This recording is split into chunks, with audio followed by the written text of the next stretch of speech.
ఈ రోజే డౌన్లోడ్ చేయండి. మీ ఫేవరెట్ షోస్ చూడండి. గంగా, మై గాడ్, ఇది ఇప్పుడు వచ్చింది. హోయిషి, ఈ అమ్మాయి చెప్పిందంతా అబద్ధం సార్. తనే కావాలని రుద్ర సార్ని ఇరికించాలని చూస్తుంది. మీరెవరు? ఆయన భార్యని. మీరిక్కడేం చేస్తున్నారు? అసలు ఏం జరిగిందంటే సార్,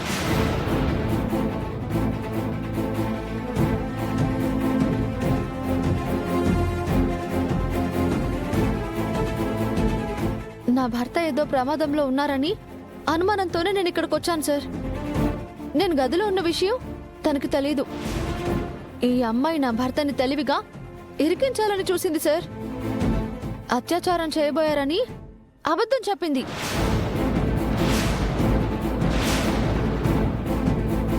అందుకు గదిలో ఉన్నా నేనే సాక్ష్యం సార్.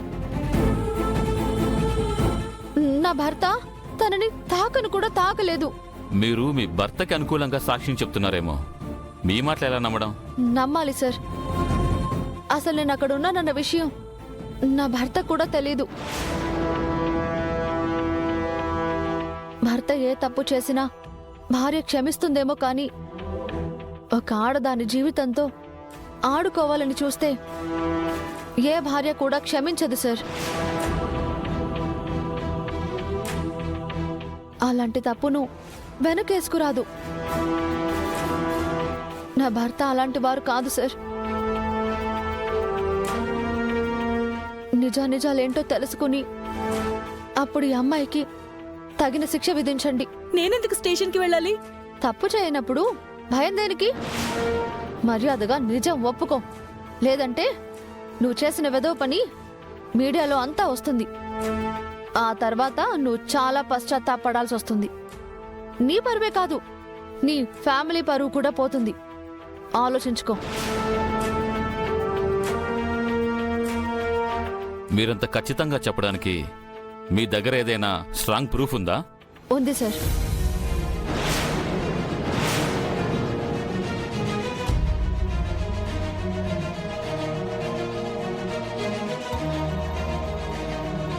పారు మిమ్మల్ని మిస్ అయ్యానని ఏడుస్తుంటే ఎందుకింత బాధపడ్డాం అనుకున్నాను. You're very handsome.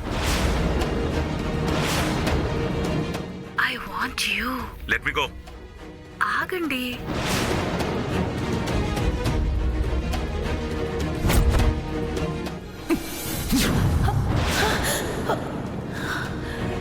నన్నే రిజెక్ట్ చేస్తావా?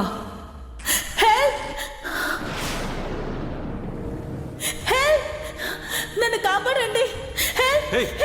కాపాడండి. ఎవరైనా కాపాడండి. నన్ను కాపాడండి. ఎస్ఐ గారు, జరిగిందేదో జరిగిపోయింది. దీన్ని ఇష్యూ చేస్తే నా పరువు పోతుంది. దయచేసి వదిలేయండి ప్లీజ్ అండి. ఏంటమ్మా, పోలీసులంటే మీకంత ఆటలుగా ఉందా? మర్యాదగా మాతో పాటు స్టేషన్కి వచ్చి తప్పైపోయిందని క్షమాపణ లెటర్ రాసి.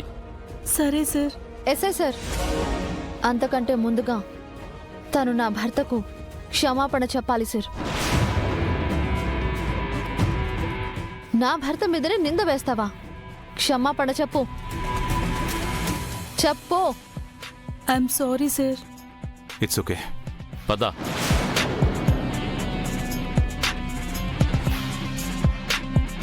గంగా, అసలు నువ్వెందుకు వచ్చావు ఇక్కడికి? మనం ఇంటికి వెళ్ళి మాట్లాడుకుందాం సార్.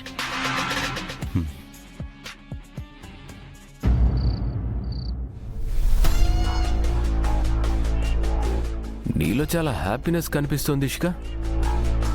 ఈ ఆనందం అంతా రుద్ర గంగల ఫస్ట్ నైట్ క్యాన్సిల్ అయిపోయిందనే కదా? అదొక్కటే కాదు బ్రో. పారు ప్లాన్ ప్రకారం రుద్రబాబు గారు కేసులో ఇరుక్కున్నారంటే డోపింగ్ టెస్ట్తో పాటు ఇది కూడా యాడ్ అయి చాలా బ్యాడ్ నేమ్ వస్తుంది. దాని ద్వారా అకాడమీని క్లోజ్ చేసే పరిస్థితి వస్తుంది. అంతేనా? విజయేంద్ర ప్రతాప్ పరువు గౌరవం కూడా రోడ్డున పడతాయి. దీనంతటికీ కారణం గంగా అని, గంగని పెళ్లి చేసుకోవడం కలిసి రాలేదని శకుంతలత్తని హ్యాండిల్ చేస్తే చాలు, గంగని గెంటేస్తుంది. ఒకే దెబ్బకి 2 పిట్టలు అంటారు. మనకు మాత్రం ఒకే ప్లాన్తో ఎన్ని బెనిఫిట్స్. పండగ ఆఫర్లా అనిపిస్తుంది బ్రో. ఈ టైంకి మావయ్య గారు న్యూస్ చూస్తూ ఉంటారు కదా. ఇప్పుడే ఫ్లాష్ న్యూస్లా రుద్రబాబా హోటల్లో దొరికిపోయిన న్యూస్ రావాలి. అక్కడ మొన్న అత్తయ్య గారిని పలకరించిన హార్ట్ స్ట్రోక్ ఈరోజు మావయ్య గారికి వస్తుంది. అయితే మరీ మంచిది కదా. శకుంతలతని మన గ్రిప్లో పెట్టుకుంటే చాలు. ఆస్తి కోసం, అధికారం కోసం మనం ప్లాన్లు వేయక్కర్లేదు. గంగని కూడా బయటికి పంపించేశాను. ఇప్పుడు అకాడమీకి పోలీసులు వస్తుంటారు. భర్త అరెస్ట్ అవ్వడం చూసి గంగకి పిచ్చెక్కిపోతుంది.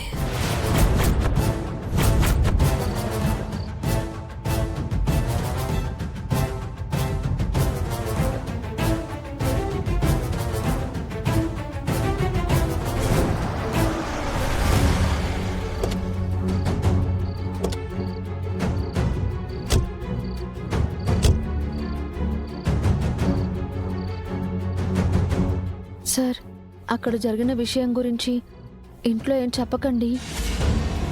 అమ్మగారు పెద్దోరు కంగారు పడతారు. నిన్నొక విషయం అడుగుతాను, చెప్తావా? అడగండి సార్. నువ్వు అసలు హోటల్కి ఎందుకు వచ్చావు గంగా? నేను పారుతో ఫోన్లో మాట్లాడడం వినొచ్చావు కదా. నా మీద అనుమానంతో వచ్చావా? హ, అయ్యో, అంత మాట అన్నారేంటి సార్? మీరు పారుతో మాట్లాడడం విని ఏదో పొరపాటు జరుగుతుందని నా మనసుకు అనిపించింది. మీ పట్ల ఏదో తప్పేదో జరుగుతుందనిపించింది. కానీ మీరు తప్పు చేస్తారనే అనుమానంతో రాలేదు. ఒకవేళ నువ్వు హోటల్కి రాకుండా అక్కడ లీసా నా మీద మోపిన నింద గురించి నువ్వు తెలుసుకునుంటే ఏం చేసేదానివి? అప్పుడు కూడా నేను ఆ విషయాన్ని నమ్మేదాన్ని కాదు సార్. ఏంటి నా మీద నీకంత నమ్మకం? శ్రీరాముణ్ణి సీతాదేవి ఎందుకు నమ్ముతుంది అంటే ఏం సమాధానం చెప్తుంది సార్?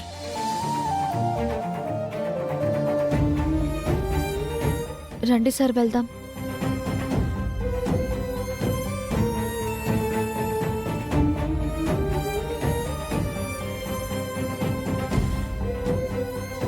హే బేబీ,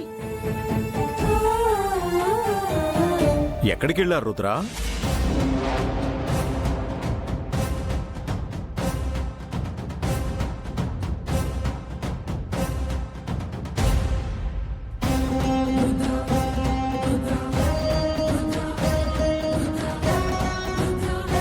ఉన్న పళ్ళంగా ఇంట్లోంచి ఒకరి తర్వాత ఒకరు వెళ్ళిపోయి ఎక్కడికి వెళ్ళారంటే ఏం మాట్లాడరేంటి?